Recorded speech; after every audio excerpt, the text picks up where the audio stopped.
ರಾಜಕೀಯಕ್ಕೆ ಸಂಬಂಧಪಟ್ಟಂತೆ ಒಂದು ಬ್ರೇಕಿಂಗ್ ಸಿಗ್ತಾ ಇದೆ, ನೋಡೋಣ. ವಿನಯ್, ಬಿಜೆಪಿಯ ಕಾರ್ಯಕರ್ತ ವಿನಯ್ ಆತ್ಮಹತ್ಯೆಗೆ ಸಂಬಂಧಪಟ್ಟಂತೆ ನೋಡೋದಾದ್ರೆ ರಾಜಕೀಯದಲ್ಲಿ ಡೆತ್ ಪಾಲಿಟಿಕ್ಸ್ ಜೋರಾಗ್ತಾ ಇದೆ.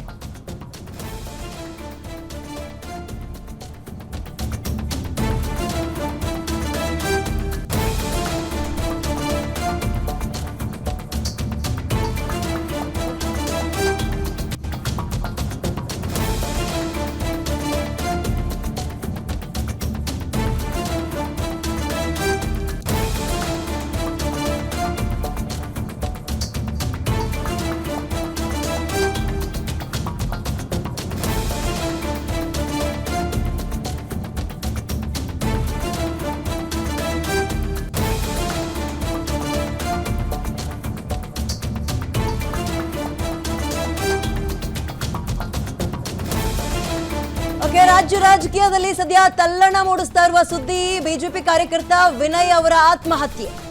ಡೆತ್ ಪಾಲಿಟಿಕ್ಸ್ ರಾಜ್ಯದಲ್ಲಿ ಮತ್ತೆ ಮುಂದುವರಿತಾ ಇದೆ, ಜೋರಾಗ್ತಾ ಇದೆ. ಬಿಜೆಪಿ ಕಾರ್ಯಕರ್ತ ವಿನಯ್ ಸಾವಿನ ವಿರುದ್ಧ ಭುಗಿಲೆದ್ದಿದೆ ಕಿಚ್ಚು.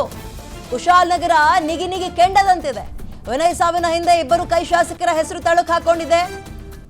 ಶಾಸಕ ಪೊನ್ನಣ್ಣ ಮತ್ತು ಮಂಥರ್ ಗೌಡ ವಿರುದ್ಧ ಕೇಸರಿ ಪಡೆ ರೋಷಾವೇಶ. ಎಫ್ಐಆರ್ ನಲ್ಲಿ ಇವರಿಬ್ಬರ ಹೆಸರು ಯಾಕೆ ಹಾಕಿಲ್ಲ? ಡೆತ್ ನೋಟ್ ನಲ್ಲಿ, ಅಂದ್ರೆ ಅವರು ಒಂದು ಪೇಜ್ ಅಲ್ಲಿ ಬರ್ದಿಟ್ಟಿರುವಂತಹ ಡೆತ್ ನೋಟ್ ಅಲ್ಲ, ವಾಟ್ಸ್ಆಪ್ ಅಲ್ಲಿ ಇದೆ. ಆ ಡೆತ್ ನೋಟ್ ಅಲ್ಲಿ ಅವರ ಹೆಸರು ಮೆನ್ಷನ್ ಆಗಿದ್ರೂ ಕೂಡ ಪೊಲೀಸರು ಅವರ ರಕ್ಷಣೆಗೆ ನಿಂತ್ರ. ಖಾದಿಯ ರಕ್ಷಣೆಗೆ ನಿಂತ್ಕೊಳ್ತಾ ಇಂಥ ವಿಚಾರದಲ್ಲಿ ಪ್ರಶ್ನೆ ಒಂದು ಕಾಡ್ತಾ ಇದೆ. ಮಗದೊಂದು ಕಡೆ ತಮ್ಮ ಕಾರ್ಯಕರ್ತನನ್ನ ಕಳ್ಕೊಂಡಂತಹ ಪಕ್ಷ ಬಿಜೆಪಿ ಇದೀಗ ಬೀದಿಗಿಳಿದು ಪ್ರತಿಭಟನೆಗೆ ಮುಂದಾಗ್ತಾ ಇದೆ. ಪ್ರತಿಭಟನೆಯ ರೂಪುರೇಷೆ ಹೇಗಾಗುತ್ತೆ ಇದೆಲ್ಲದ್ರ ಬಗ್ಗೆ ನೋಡ್ತಾ ಹೋಗೋಣ. ಬಟ್ ಯಾಕೆ ಎಫ್ಐಆರ್ ನಲ್ಲಿ ಯಾಕೆ ಅವರಿಬ್ಬರ ಹೆಸರನ್ನ ಹಾಕಿಲ್ಲ ಅನ್ನುವಂಥದ್ದು, ಕುಟುಂಬಸ್ಥರೇ ನೇರವಾಗಿ ಹೋಗಿ ಆರೋಪ ಮಾಡಿದ್ರು, ಎಫ್ಐಆರ್ ಹಾಕಿ ಅಂತ ಹೇಳಿದ್ರು ಕೂಡ ಪೊಲೀಸರು ಯಾಕೆ ಕಿವಿಗೆ ತಗೊಂಡಿಲ್ಲ? ಶಾಮೀಲಾಗಿದ್ದಾರ? ರಾಜಕೀಯ ನಾಯಕರ ರಕ್ಷಣೆಗೆ ನಿಂತ್ಕೊಳ್ತಾ ಸಹಜವಾಗಿ ಕಾಡುವಂತಹ ಪ್ರಶ್ನೆ. ಮಗದೊಂದು ಕಡೆ ಇದು ರಾಜಕೀಯ ಅನ್ನೋದಾದ್ರೆ, ಮಗದೊಂದು ಕಡೆ ಅವರ ಕುಟುಂಬದಲ್ಲಿ ನೀರವ ಮೌನ. ಮಗನನ್ನ ಕಳ್ಕೊಂಡು ಕೆಲವೇ ಕ್ಷಣಗಳಲ್ಲಿ ಶವದ ಎದುರು ಕೇಸರಿ ಪಡೆ ಪ್ರತಿಭಟನೆಗೆ ಸಜ್ಜಾಗ್ತಾ ಇದೆ.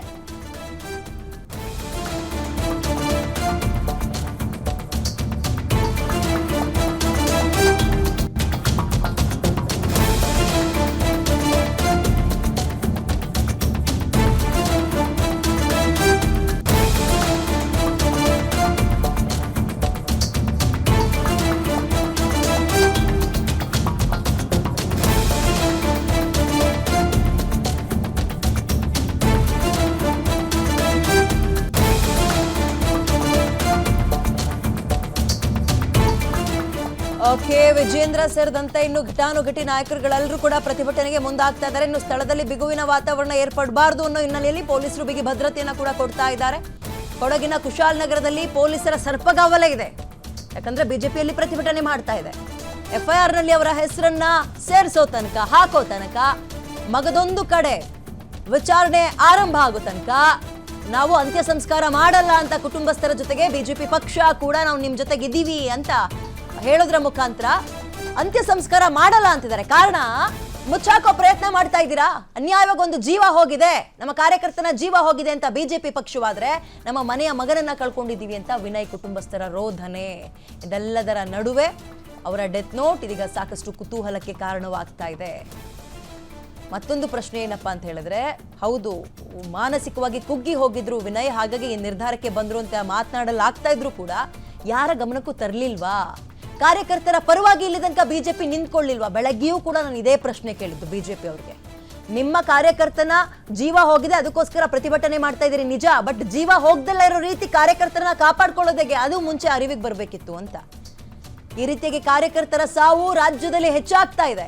ನಿಮ್ಮ ಪರವಾಗಿ ದನಿಗೂಡಿಸುವಂತವ್ರು, ನೀವೊಂದು ಕ್ಷಣ ಊರೊಳಗೆ ಬರ್ತೀರಿ ಅಂದ್ರೆ ಹಬ್ಬದ ರೀತಿಯಲ್ಲಿ ಊರನ್ನ ಏರ್ಪಾಡು ಮಾಡುವವರು ಯಾರು? ಇದೇ ಕಾರ್ಯಕರ್ತರು. ಬಟ್ ನಿಮ್ಮ ಕಾರ್ಯಕರ್ತರಿಗೆ ಇಷ್ಟೊಂದು ಸಮಸ್ಯೆ ಆಗ್ತಾ ಇದೆ ಅಂದ್ರೆ ಯಾರು ಕೂಡ ಕೇಳಲಿಲ್ವಾ? ವಿನಯ್ ಕೂಡ ಹೇಳೋಕ್ ಹೋಗ್ಲಿಲ್ವಾ?